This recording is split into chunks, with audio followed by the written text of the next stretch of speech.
এরকম একটা viral concealer palette ইনসাইটের প্রো কনসিলার প্যালেট, এটা কিন্তু আমাদের প্রায় প্রত্যেকের কাছে আছে। আমরা যারা মেকআপটা পছন্দ করি তাদের কিন্তু প্রায় সবার কাছে এই কনসিলার প্যালেটটা থাকে।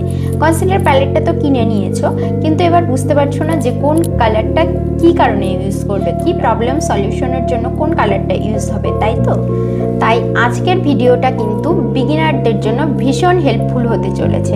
তাই তোমরা কিন্তু ভিডিওটি স্কিপ না করে একদম লাস্ট পর্যন্ত দেখো, আর লাস্টে তোমাদের জন্য বেশ কিছু ইম্পর্টেন্ট টিপসও কিন্তু থাকবে।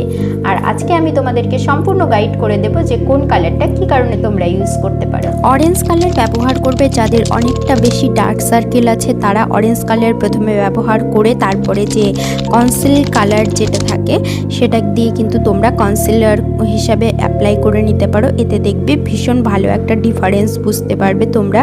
আমি তোমাদেরকে দেখিয়ে দিচ্ছি, দেখতেই পাচ্ছ তোমরা একদম পুরো স্কিন টোনের সাথে মিশে গেছে। তারপরে আসে ডার্ক ব্রাউন কালার, এটা তো আমাদের ফেস অ্যান্ড নোজ কন্ট্রোল করতে ভীষণ ভালোভাবে কিন্তু হেল্প করে। তো তারপরে আছে এই ইয়েলো কালার। ইয়েলো কালার ব্যবহার করা হয় ডালনেস এবং লাইট ডার্ক সার্কেল থাকলে সেটা ঢাকার জন্য কিন্তু ইয়েলো কালারটা ব্যবহার করা হয়। নোজের পাশে যে লালচে ভাব কিংবা ব্রোন বা পিম্পলসের অনেক সময় লালচে ভাব থাকে, সেটা ঢাকার জন্য কিন্তু তোমরা গ্রিন কালারটা ব্যবহার করতে পারো।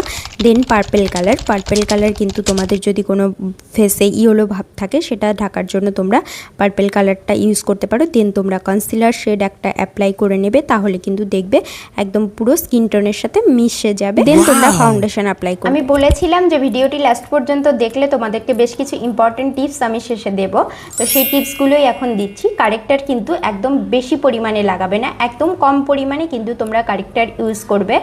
আর তোমাদের যাদের প্রবলেম আছে শুধু তারাই কিন্তু কারেক্টার ইউজ করবে, সবাই কিন্তু কারেক্টার ইউজ করবে না। যাদের ডার্ক সার্কেল আছে আর যার যা প্রবলেম আছে শুধু সেই প্রবলেমের যেটুকু সলিউশনের জন্য কারেক্টার দরকার সেটুকুই কিন্তু তোমরা ইউজ করবে। দেন তোমরা ভালো করে কিন্তু কারেক্টারটাকে ব্লেন্ড করবে, ব্লেন্ড করে দেন তোমরা ফাউন্ডেশন কনসিলার এগুলো কিন্তু অ্যাপ্লাই করবে। তো এগুলোই ছিল তোমাদের জন্য বেশ কিছু ইম্পর্টেন্ট টিপস। আজকের ভিডিওটি তোমাদের কেমন লাগলো? যদি একটুও ভালো লেগে থাকে তাহলে কিন্তু অবশ্যই একটা করে লাইক করো, আর কমেন্ট করে জানিও তোমাদের কি আর কোনো প্রবলেম আছে। যদি তোমাদের মেকআপ নিয়ে আর কোনো প্রবলেম থাকে অবশ্যই সেগুলো আমাকে কমেন্ট করে জানিও, আমি চেষ্টা করব তোমাদেরকে সেগুলোর সলিউশন বলে দেওয়ার। আর ভিডিওটি যদি একটুও হেল্পফুল মনে হয় তাহলে কিন্তু অবশ্যই তোমরা তোমাদের ফ্রেন্ডস ফ্যামিলি সবার সাথে কিন্তু ভিডিওটিকে শেয়ার করে দিও।